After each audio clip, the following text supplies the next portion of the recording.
Swayam Prabha. Digital India. Educated India.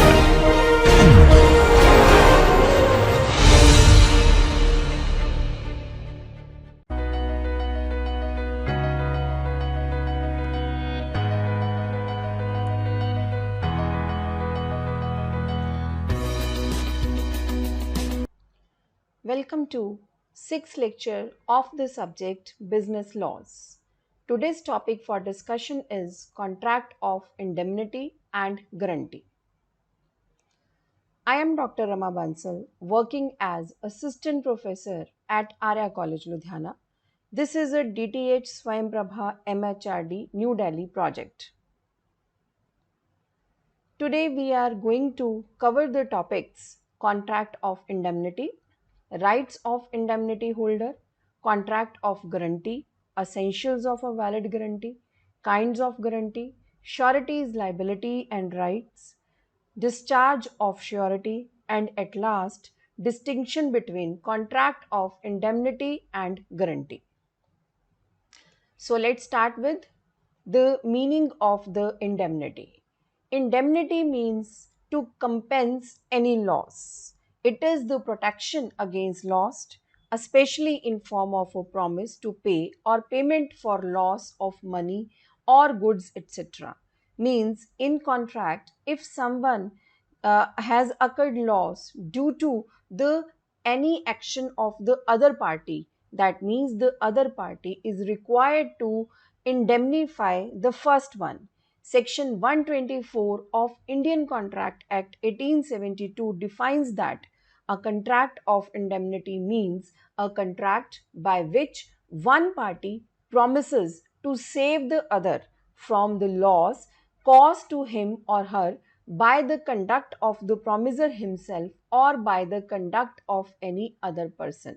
That means with the conduct of promiser himself or by the conduct of any other person on the wish of the promiser, if promisee has suffered some loss, if promisee has caused some loss, then this loss is to be covered by the promiser, that is, this loss is to be indemnified by the promiser. So in the contract of indemnity, there are always two parties. One is indemnifier, second one is the indemnity holder, or in other terms it is also named as indemnified. The person who is going to indemnify, who is going to cover the losses, is known as indemnifier, and the person to whose the losses are paid, to whom the losses are indemnified, the person is known as indemnity holder. So, if we talk about the English law, scope of section 124 of Indian Contract Act is narrower than the indemnity meaning under English law. Let's see the case of Gajanan Mareshwar versus Madan Mantri. So the facts of the case are same as of the scope of section 124. So the facts of case deals that the section 124 deals with only one particular kind of indemnity which arises from a promise made by the indemnifier, which is not in the case of the English law. So here it is to save the indemnified from any loss caused to him by the conduct of indemnifier himself or by the conduct of any person. This is also clear in this example. X promises to indemnify B, a banker, for any loss that he may sustain by reason of the dishonesty of the cashier appointed by B at the request of X. So the contract between X and B is a contract of indemnity. Here X is the indemnifier and B in this case is the indemnity holder. So contract of indemnity must fulfill all the essentials of a valid contract. As we all know, under section 10 of Indian Contract Act 1872, there are a few requirements that every contract need to fulfill to become it as a valid contract. So in case of indemnity, all those essentials of a valid contract must be fulfilled. For example, there is a free consent, there is a competency of parties, there is a lawful object, there is a valid offer acceptance, and all that. So if any of the essential of a valid contract is missing in case of contract of indemnity, this would make it void. So let's see the example. X asked Y to burn the house of Z, promising to compensate Y against the consequences. Y, on asking of X, sets the house of Z on fire and is fined rupees 10,000. So now Y cannot recover the amount from X, as the object of the contract is not lawful, because the object of the contract was to set the house of Z on fire, and the other essentials of a valid contract are present into it. There is a consideration, there are two parties, and all other, the consent is a free consent. All other essentials of a valid contract are present into this, but the one of the essential, that is that there should be lawful object involved into the contract, is missing. Here the object is not lawful, here the object is to set the house of Z on fire, which is against the public policy, which is not desired. So because of unlawful object involved into this example, into this contract, so this contract, this agreement is not enforceable at law. So that means, even as in case of a valid contract, all the essentials must be present. So in case of contract of indemnity, all those essentials are required to be present. A contract of fire insurance or marine insurance is always a contract of indemnity, because in both of these cases there is always an agreement to recompense, that means to indemnify the losses of the other party. But there is no contract of indemnity in the case of contract of life insurance, because the loss of life cannot be indemnified, the loss of life cannot be recovered by any means. So this is considered as not the contract of indemnity, whereas contract of fire insurance, contract of marine insurance are always the part of contract of indemnity.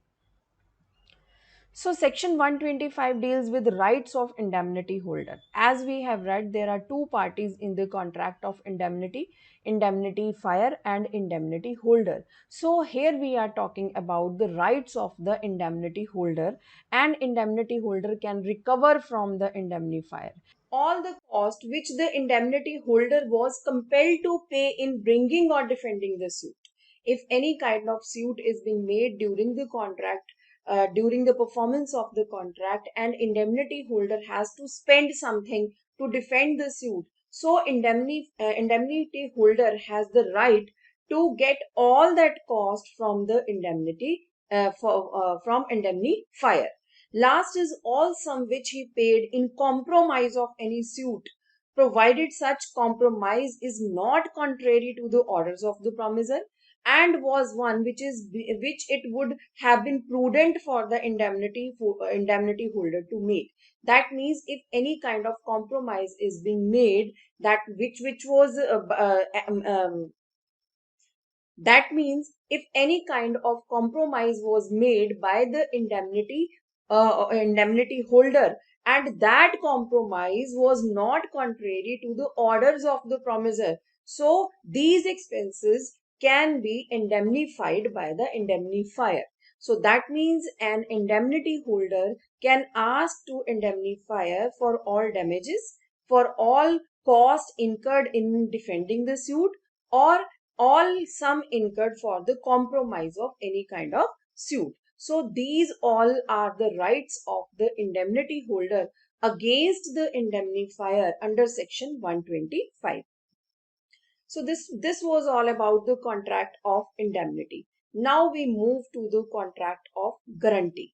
So what is the guarantee? Guarantee is a very general term and we use it into our routine also. So what is the meaning of guarantee? Let's see. It is defined as an undertaking by one person to pay the amount due from another person. So if I explain it in a very general language, so I can say for a layman, what is a guarantee? If one person takes the undertaking that if the first party is not going to pay or not going to perform, so on that behalf, on his or her behalf, the other party undertakes that I will perform or I will pay the due amount. So this is the contract of guarantee. So if we talk it into a very into a law language, section 126 of Indian Contract Act defines that a contract of guarantee is a contract to perform the promise or discharge the liability of a third person in case of his default.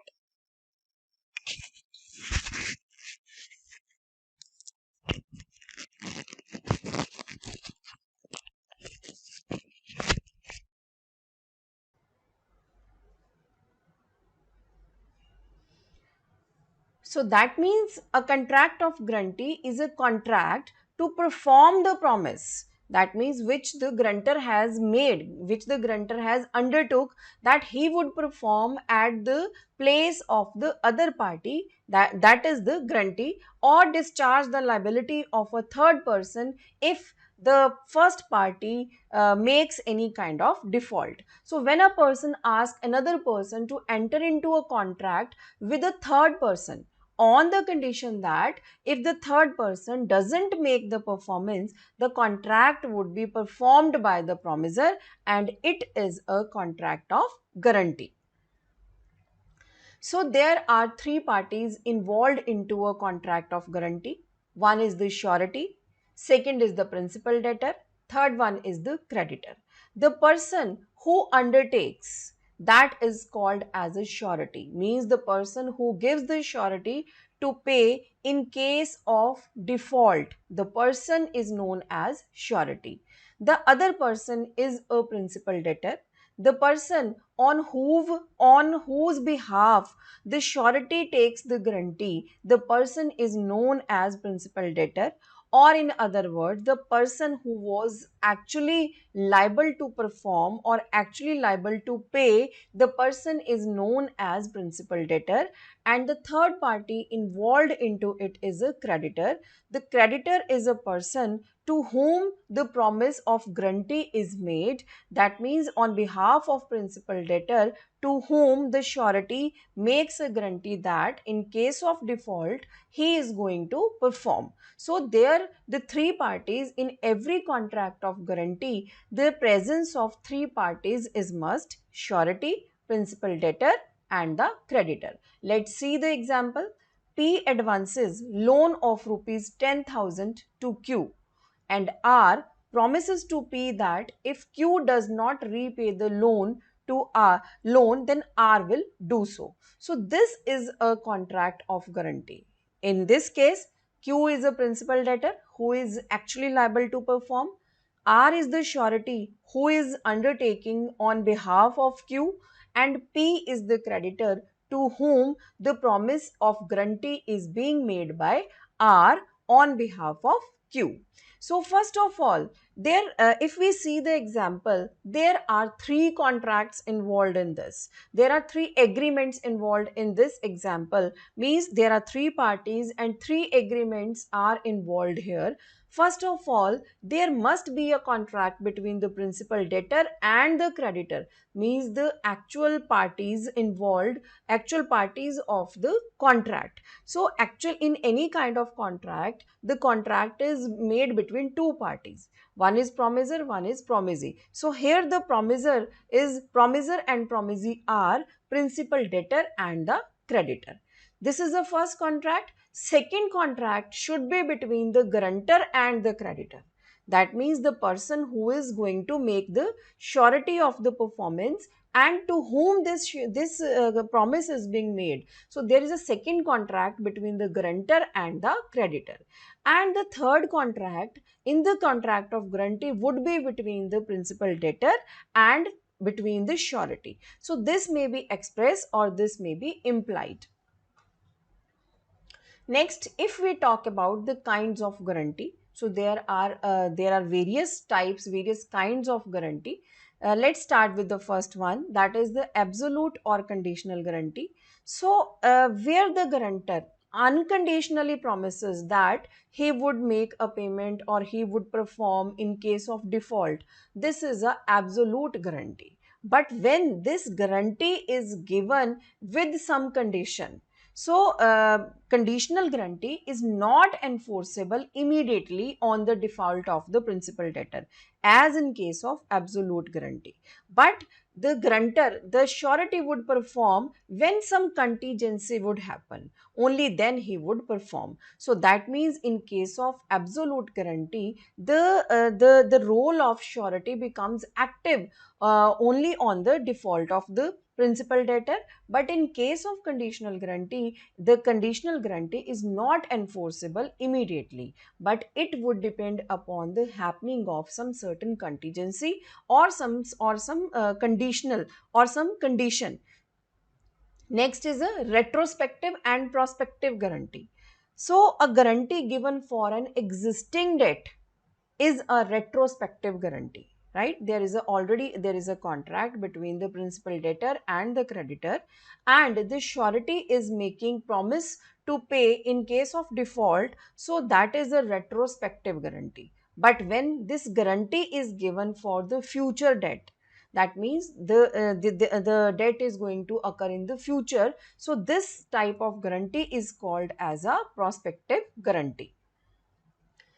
Next is limited and unlimited guarantee. So, limited guarantee is limited only up to a single transaction, but unlimited guarantee, which is either which is unlimited either to time or to the amount.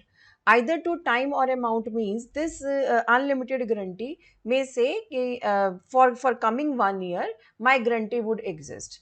It may include one transaction, it may include two, three, four. Means it may include a series of transactions, but the guarantee would remain up to the expiry of 1 year. Or the unlimited guarantee may be with the amount. So that means limited guarantee is only for a single transaction, whereas unlimited guarantee is for unlimited period or for unlimited amount. Next is general and specific guarantee. General guarantee is one for acceptance by the public in general. It is general promise to anyone accepting it into the whole world. But the specific guarantee is for a particular person who can take its advantage and to whom alone the guarantor is responsible. That means general for public and specific guarantee is for a particular person to whom guarantor is liable, to whom to on whose behalf the guarantor is going to give the surety. Next, very important is a continuing guarantee. A guarantee which extends to a series of transactions but not limited to a single transaction, and it is for an indefinite time, or it will continue until it is being revoked by the surety. So this type of guarantee is known as the continuing guarantee. Let's see the example. P guarantees payment of P guarantees payment to Q of a price for 5 sacks of flour to the to be delivered by Q to R, and it to be paid for in a month. Now what happened? Q delivers 5 sacks to R and R pays for them. Afterward, Q delivers 4 sacks to R, and which R does not pay for. So the guarantee given by P was not a continuing guarantee because it was only limited to 5 sacks of flour.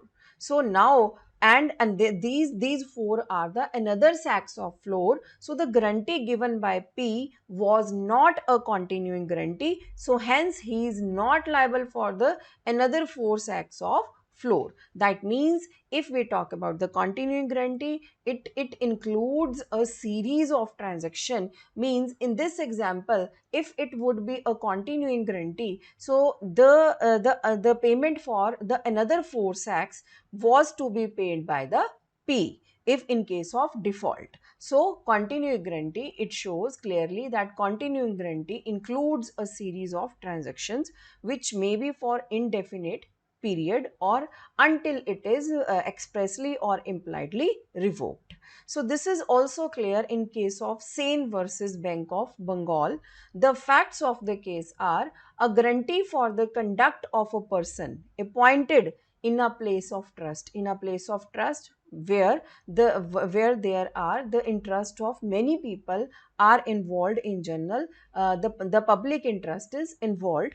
A guarantee for the conduct of person appointed in the place of trust, for example the position of cashier in a bank, is a continuing guarantee. So long as the person is in service, the guarantee cannot be revoked. So this is the example of, this is the case of the continuing guarantee, where the guarantee will continue till the service of the cashier in a bank. So now how the continuing guarantee can be revoked? We have studied like continuing guarantee is for a series of transactions and it is for indefinite period of time and until revoked. So if the surety wants to revoke the continuing guarantee, then what are the ways available with surety to revoke that? First is by notice of revocation by the surety under section 130. So, under Section 130 of Indian Contract Act 1872, if the surety wants to revoke the guarantee, he can give the notice to the surety, he can give the notice to the principal debtor and the creditor that I would not continue with the guarantee from this date onwards or from this transaction onwards. So, it is a very simple process in which the guarantor or the surety can give the notice of the revocation.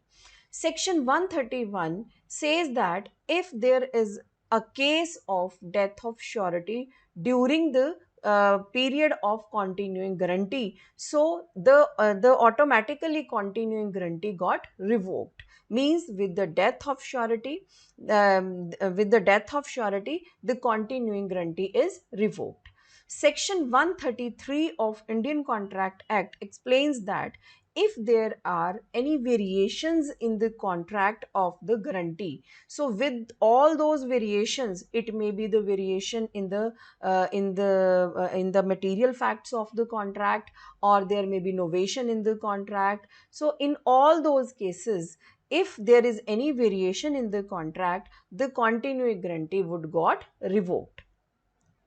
Section 139 of Indian Act explains that if there is any act of commission by the creditor, so in that case also the continuing guarantee would be revoked. Next case is of novation. When any kind of new contract is being made by replacing the older one, means there is a continuing guarantee contract between the three parties, and now the new contract has been replaced with the old one. So that means in case of novation, the continuing guarantee in the old contract would automatically get revoked. Next is the case of when a creditor discharges principal debtor from the liability. Once the creditor is being discharged, once the principal debtor is being discharged by the creditor, the surety will automatically get discharged and there would be a revocation of the continuing guarantee.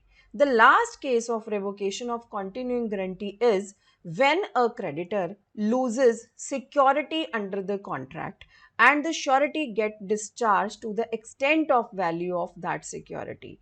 Means if there was a continuing guarantee for any security given to the creditor, so if that particular article of the security got lost, so the surety would also be discharged from the continuing guarantee, but up to the extent of the value of that particular security. It is covered under section 141 of Indian Contract Act 1872. So next is, what are the essential features of a contract of guarantee? The first feature is concurrence. It requires the concurrence of three parties in the contract of guarantee. What are those three parties? Principal debtor, creditor, and the surety.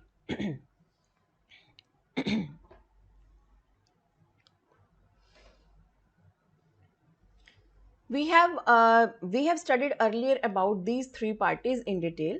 So this is again clear with this example. C enters into a contract with P.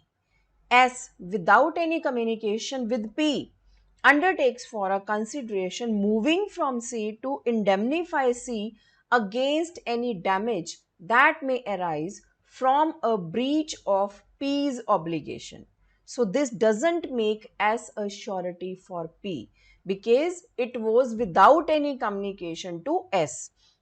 So here for a person cannot be S cannot become a surety without the consent of the principal debtor. That means there should be the concurrence of three parties into the contract of guarantee. All the parties have the important place in the contract, means the without communicating to either of the three parties, the contract of guarantee does not come into the existence. Second is primary liability in some person. A contract of guarantee only lies when there is a prime liability of some person, means prime liability of principal debtor. So if the primary liability does not exist, so there cannot be a contract of guarantee. So because if principal debtor is liable to pay to creditor, only then the surety can come into the picture and can give the surety for payment or surety for performance. But in absence of any primary liability, there is no role for surety to play into the contract of guarantee. But yes, there is an exception in case of minor. So if the principal debtor is a minor, in that case, because with a contract with the minor is void ab initio, so he cannot be held liable to pay or to perform. So in that case, there is no primary liability of the minor to pay for a contract. So here the surety would be liable to pay directly without having the primary liability in principal debtor. Next point is essentials of a valid contract. As we have studied in case of contract of indemnity, so in similarly in case of guarantee, there should be all essentials of a valid contract involved into the contract of guarantee. All the persons should have the capacity for the contract, but in case of minor, there is an exception. The person, the grantor, the surety can work on the behalf of the minor. Let's see the example. C sells and deliver goods to P. S afterwards, without consideration, agrees to pay for them in default of P. This agreement is void because it does not include the consideration into the contract, which is the essential part under section 10 of the Indian Contract Act. Next is it may be oral or it may be written. So in India, the contract of guarantee may be oral or may be written. But in case of England, only the guarantee contract of guarantee may be in writing and it must be signed by the party to be charged. In India, if let's take an example. If one person goes to a shop and asks for some goods, so and the another person who can be called as surety, so if that person says ki, the shopkeeper can give any material to person A, and in case of default person B, the surety will pay. So there is no written agreement, but this is a valid contract of guarantee in case of India. But in case of England, this would not be a valid contract of guarantee. Fourth point is the promise to pay must be conditional. That means any liability which is incurred independently on the default of principal debtor is not within the definition of the guarantee. This is clear through the example. If A says to the shopkeeper that let B have the goods, I will be your paymaster, or I will see that you are paid, means he is giving a guarantee. This is not a contract of guarantee because he undertakes the primary liability which is independent of B. That means the primary liability in this example should be of B to pay for the goods, but B here is not taking any kind of liability.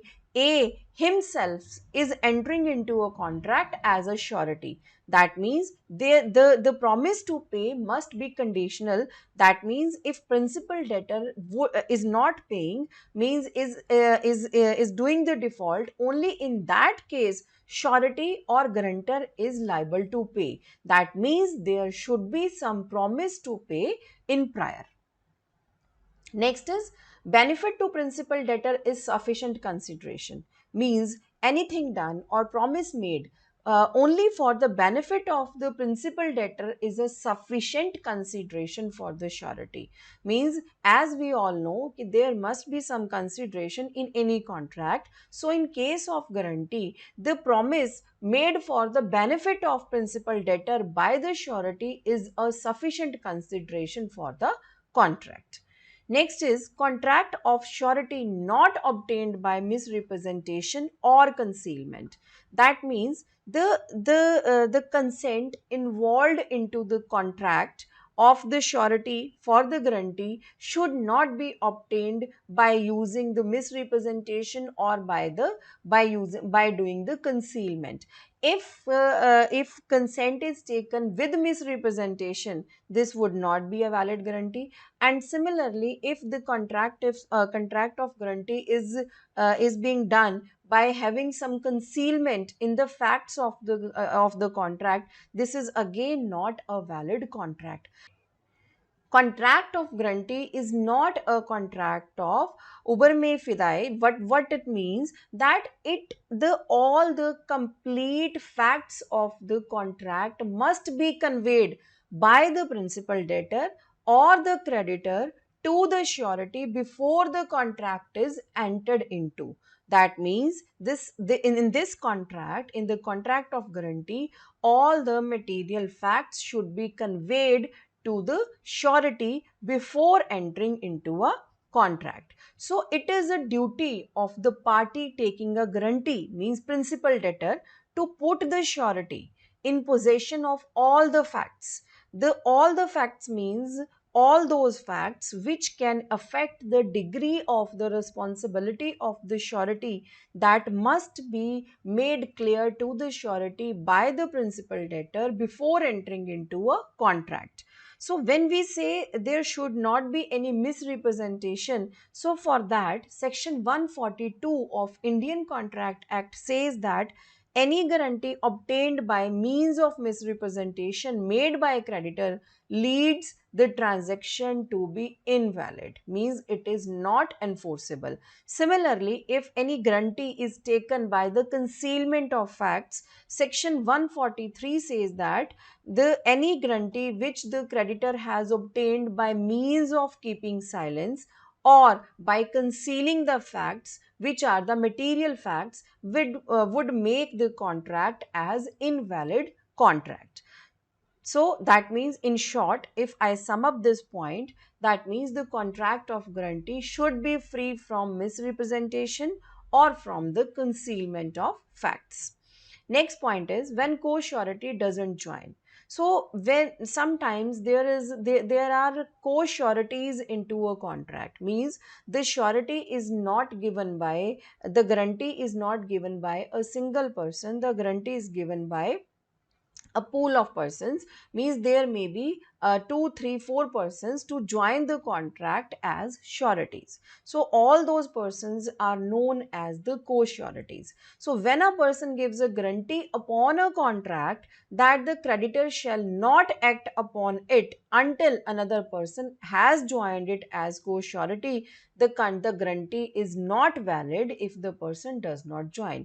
Means in case of default, when the payment is made or when performance is done, all the co-sureties must join into the contract. If any person is unable to join as a surety at the time of default, this is not a valid guarantee. So the what we have read by now, that are the features of the essentials of a valid contract of guarantee, means when we can say that this is a valid contract and this is enforceable at law. Now we talk about what are the liabilities of the surety, the person who is giving the guarantee to the creditor on the behalf of the principal debtor. What are the liabilities of that surety? So let's start with the first point, that is, a surety's liability is coextensive. Section 128 explains that quantum of surety's liability, means quantum here means up to what extent the surety is liable to pay to the creditor on the behalf of the principal debtor. So section 128 says that the surety is liable only up to that extent as the principal debtor was liable to the creditor.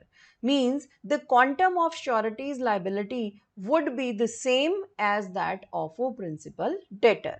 The term coextensive means the maximum extent of surety's liabilities. So maximum extent of surety liability would remain same as the liability was of principal debtor into the contract. So there is a case of Francis versus Central Bank of India, where the Kerala High Court has commented on the same point, that the liability of the principal debtor and the surety is just the same.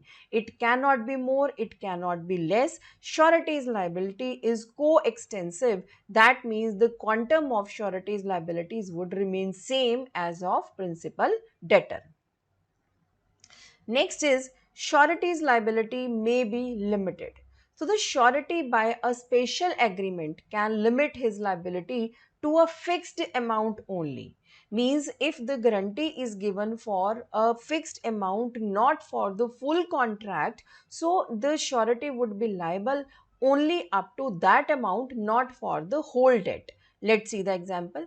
A gives a loan of rupees 10,000 to B at a request of C. C gives a guarantee to A for the repayment of the loan by B up to rupees 7,000. Here we can say the whole contract is for rupees 10,000, but C is liable only for rupees 7,000. Means he has limited his guarantee not up to the whole debt, but up to rupees 7,000. On the due date, B failed to pay the whole amount of loan. In this case, C is liable only up to the extent of rupees 7,000, not for whole 10,000. That means the surety can be made liable only for a fixed amount if he has limited his liability to that amount. Next is surety's liability arises immediately on default of principal debtor.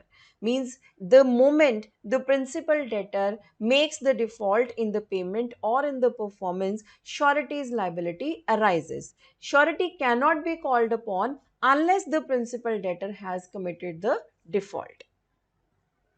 Next point is surety's liability where the original contract between creditor and principal debtor is void or voidable. Means when the original contract, the first contract between the creditor and principal debtor was either void or voidable, and what would be the liability of surety in that case? So in that case, the court says that, the law says that the surety is not necessarily discharged if the contract between the creditor and principal debtor is voidable. That means if even original contract between the creditor and the principal debtor is void or voidable, surety cannot be said that he need not to perform, he need not to pay, he would not be discharged from his liability. It is not necessary that he would be discharged. As in case of minor, the surety is liable as a principal debtor. As we all know, the contract with the minor is a void ab initio. That means the principal debtor was not liable from the very start of the contract. But in this case, the surety would be liable for all the dues of the minor. And even in case of death of the principal debtor, if there is a death of principal debtor, even then the liability of surety does not come to an end. The surety has to pay at the place of principal debtor. And in case of operation of law, there is no discharge of surety on this basis, even though the principal debtor get discharged. As we say, by the operation of law, if someone is convicted, principal debtor is convicted, so the liability of surety would remain there. He would not be discharged from payment to the creditor. So, where the surety has liabilities, there at the same time surety has few rights with him. So, if we talk about the rights can be divided into three categories. Surety has the rights against the principal debtor, against the creditor, and against the co-sureties. So, we will discuss all these rights turn by turn. Let's start with the right of surety against principal debtor. The first right with the surety against the principal debtor is the right of subrogation. What is the meaning of subrogation? Subrogation means substitution of one person for another. Means when one person is stepping into the shoes of the other. Even the section 140 of Indian Contract Act explains the same. Right of subrogation means when surety is stepping into the shoes of the creditor. Once the surety makes the necessary payments, or once the surety performs what was desired, he becomes invested with all the rights which the creditor had against the principal debtor. So this is clear in the case of Amrit Lalji Lallan versus State Bank of Travancore. So the facts of the case were, the surety will be entitled to every remedy which the creditor has against the principal debtor to enforce every security and all means of payment, and to avail himself to all those securities against the debtor. The right of surety stands not merely upon the contract but also upon the natural justice. Means the case clearly states that when one person who is a surety is performing on the behalf of principal debtor, he would now be stepping into the place of the principal debtor. He has all those rights which the principal debtor has. Second is right of indemnity under section 145. Firstly, what is the meaning of indemnity? Indemnity means to compensate. So, in every contract of guarantee, there is an implied promise by the principal debtor to indemnify the surety, which means when in case of default, surety is making the payments or surety is performing on the behalf of principal debtor, he has a right to be indemnified later on by the principal debtor. So what the all the amounts rightly paid to creditor under the guarantee can be claimed to be indemnified by the principal debtor. So what are the amounts paid? He cannot claim more than what he is actually paying. So the surety cannot claim from the principal debtor what he has actually paid. He cannot claim what is paid due to his own negligence. Means it was not a part of the contract, it was not required under the contract of guarantee to pay, but he has paid something extra because of his own negligence. This is not allowed. And third, if the surety has paid something which was wrongful, means he had paid something wrongfully, that even cannot be claimed by the surety from the principal debtor. But except these cases, a surety has a right to be indemnified against the principal debtor. Next, right to be relieved from liability. The surety can always ask the principal debtor to pay off his debts himself. and once he conveyed this, he is relieved from his liability. The surety can ask this even before making payment to the creditor. However, once the payments are being made, the surety loses this right. Means when the payment is due, the principal debtor has not made any payment, or principal debtor has not made the performance. So in even before making the performance, the surety can always say to the principal debtor that he should pay his debts himself. Even in the case of Mamta Ghosh versus United Industrial Bank, the Calcutta High Court has also given recognition to the above right of surety against the principal debtor. So these were the rights of surety against principal debtor. Now we move to the right of surety against the creditor. So as the surety has rights against the principal debtor, he also have the rights against the creditor. So in all those rights, the first right is before payment of granted debt. Means a surety may, after the granted debt has become due and before he is called upon to pay, require the creditor to sue the principal debtor. Next is right of set off. So on being sued by the creditor, the surety can rely of any set off or counterclaim which the debtor has against the creditor. Means once it is granted, that surety has to make payment, surety has to perform at the place of principal debtor. He can make any kind of set off, or he can make, or he can do any counter claims which the debtor could do. Now the surety has this right against the creditor. Next is right to equities. Means on payment of granted debt, the surety is entitled to all equities which the creditor could have enforced against the principal debtor. Next, on payment of granted debt, the surety, as we have already read a few slides back, the surety has the right of subrogation. So once the surety is subrogated to all the rights of creditors and gets the right to demand all the securities from the creditor, means if anything is being pledged, so that can be claimed back. There is one example. We can see that C advances to P his tenant rupees 2000 on the guarantee of S. C has also a further security for rupees 2000 by a pledge of P's furniture. C cancel the pledge, B become insolvent, and C sues as on his guarantee. So S is discharged from liability to the amount of the value of the furniture because it is being lost. So, as in case of sureties raised against principal debtor and against the creditors, now the right of surety are also against the co-sureties, the persons who are also the part of the contract as surety with him. The first right is co-surety is liable to contribute equally.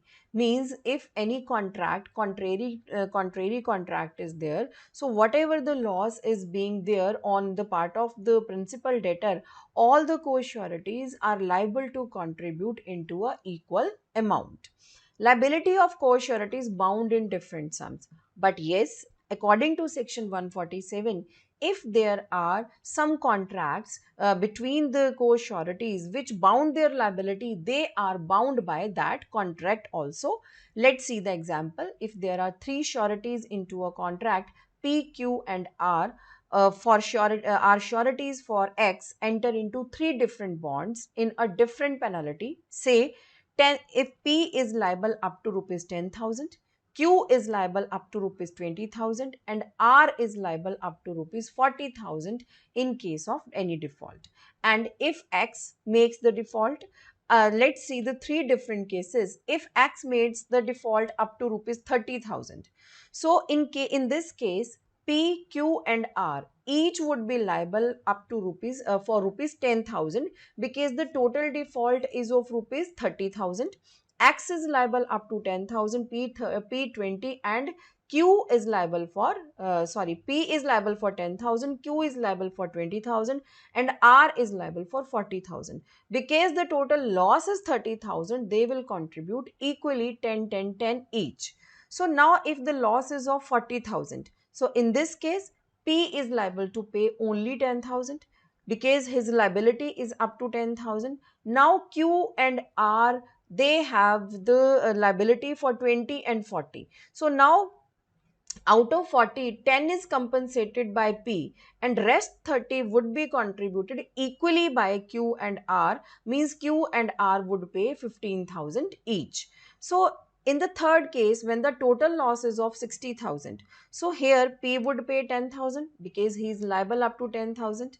Q would pay 20,000 because the liability of Q is 20,000, and rest 30,000 would be paid by R because his liability is up to rupees 40,000. So they are liable to contribute equally, but if there is any bound for different sums, so they are bound by, the sureties are bound by that liability only. Release of a co-surety. When there are co-sureties, a release by the creditor of one of them does not discharge the others.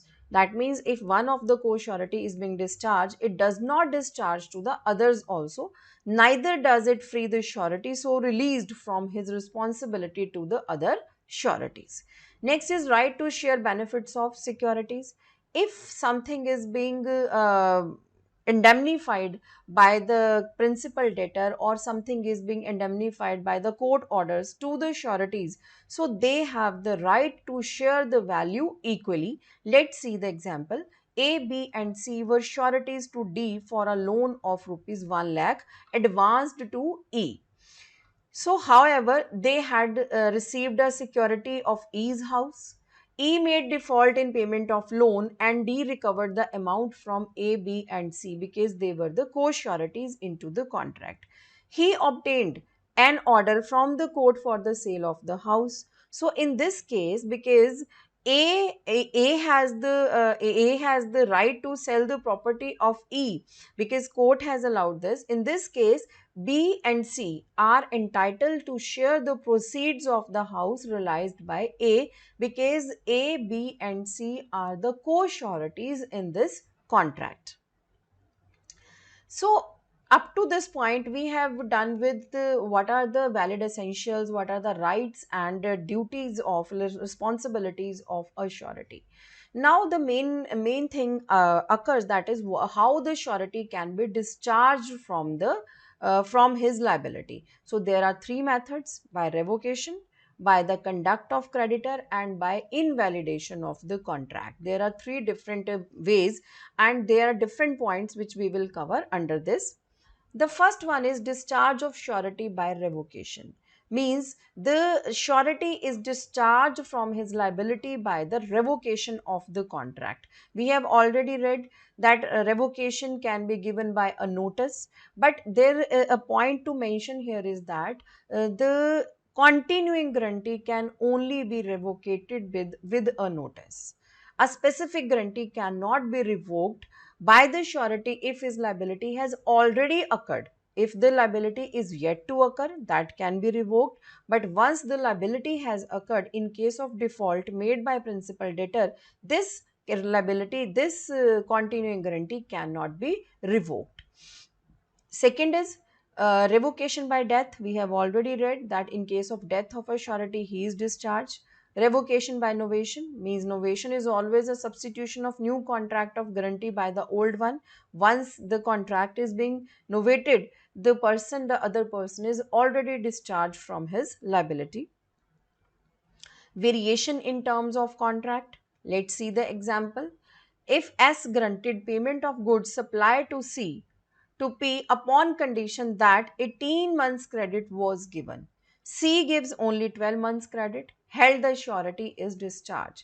Means the condition of guarantee was 18 months credit, but in actual when the contract got signed, the C gave only the credit of 12 months. Means there is a variation in the terms of the contract on which the guarantee was given. So the surety would automatically get discharged from his liability. Discharge of principal debtor. When once the payment is being done by the principal debtor, this is being the surety is automatically discharged. Let's see the example. A employs B at one place on C, standing surety for P. So this employment is terminated.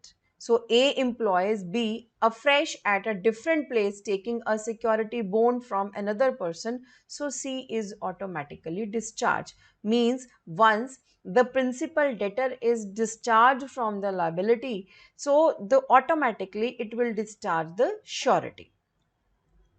Next, under the discharge of surety by the conduct of creditor is compounding by creditor with principal debtor. If in any case there is a compounding by creditor with the principal debtor, this surety got discharged from his liability. So it is a case of Midland Motor Showrooms versus Newman. The facts of the case were: P purchased a motor car from C under a hire purchase agreement on guarantee of A for the due performance of the agreement. C, for valuable consideration, gives P further time for payment of one of the installments. Held the giving of time to P discharged A from any further liability under the guarantee. Means there is a compromise between the creditor and the principal debtor. As in this case, the creditor has given the chance to the principal debtor to pay one of the installments later on. That means it was not a part of the contract, it was not the not under the terms of the contract. Now because A was never informed about this arrangement, so as soon as this transaction held, this arrangement was done, A, the surety is automatically discharged from the contract.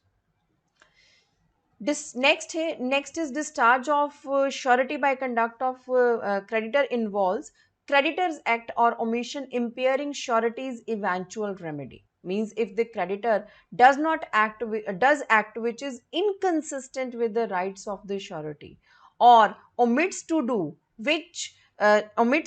or do some act which his duty to the surety requires him to do. Means if any act of omission or inconsistency is done by the creditor, this will automatically give the right to the surety to get discharged from the contract of guarantee. Next is loss of security. If some security is lost, which was the part of the contract, the surety is automatically discharged. Let's see the example. C advances to P his tenant rupees 2000 on the guarantee of S. C has also a further security for rupees 2000 by a pledge of P's furniture. So C cancel the pledge. B become insolvent. C sues as on his guarantee. So S is discharged from the liability to the amount of the value of the furniture. Means once the security is lost, there is a discharge of surety from the liability. Third is Third category is discharge of surety by invalidation of contract. Means if in any case the contract becomes invalid, the surety would be automatically discharged from his liability. So first under this is guarantee obtained by misrepresentation. If we, as we all know, section 142 of Indian Contract Act says that any contract made with the representation makes the contract invalid. So same in case of guarantee, if the contract of guarantee is made with the help of misrepresentation, so later on it is being discovered, so it makes the contract invalid, and in case of invalid contract, the surety would be discharged from his liability. Second is guarantee obtained by concealment. As section 143 of Indian Contract Act says that if guarantee is obtained by concealment or by concealing some material facts from the guarantor, and later on if surety comes to know about all those material facts, his liability as a surety would be discharged. Failure of a co-surety to join as surety. Let's see the example. S2 signed a guarantee given to bank which on the face of it was intended to be joined by the several guarantees of S1, S2, S3 and S4. So S4 didn't sign and he afterwards died. The bank didn't agree with S1, S2 and S3 to dispense with S4's signature, so held S2 was not liable here. Next is failure of consideration. If in any contract there is no consideration, no benefit of principal debtor by the guarantee given by the surety, and there is a lack of consideration in the contract, so that means the surety would be discharged from the guarantee. So, we have read about the contract of indemnity and the contract of guarantee. Now, let's have a table in, let's discuss the table in which there is a comparison of both contract of indemnity and contract of guarantee. So, let's see the first component, that is the number of parties. In contract of indemnity, there are two parties, indemnifier and indemnified. Whereas in contract of guarantee, there are three parties. There is a creditor, principal debtor and the surety. In case of contract of indemnity, the liability of indemnifier is primary, whereas liability of surety is always collateral in case of guarantee. There is only one number of contract in contract of indemnity, and in contract of guarantee there are three contracts, whereas there are three contracts between the principal debtor and the creditor, principal debtor and the surety, and then surety and the creditor. About the acting behavior, in contract of indemnity, not necessary for indemnifier to act as request of indemnified, but in the case of guarantee it is necessary that surety give the guarantee at the request of the principal debtor. In case of contract of indemnity, liability arises only on happening of contingency, but in case of guarantee, performance for existing debt is guaranteed by the surety. So, in case of contract of indemnity, indemnifier cannot sue the third party, but in contract of guarantee, surety can proceed against even the principal debtor. So, on these six bases, the contract of indemnity and contract of guarantee can be differentiated. So here we sum up the lecture. We just sum up what we have read in this. Um, as first of all, we have read about what is the contract of indemnity. Contract of indemnity includes to compensate someone for the losses incurred. It involves two parties, indemnifier and indemnity holder, and we have also read about the rights of the indemnity holder. Then we move to the contract of guarantee.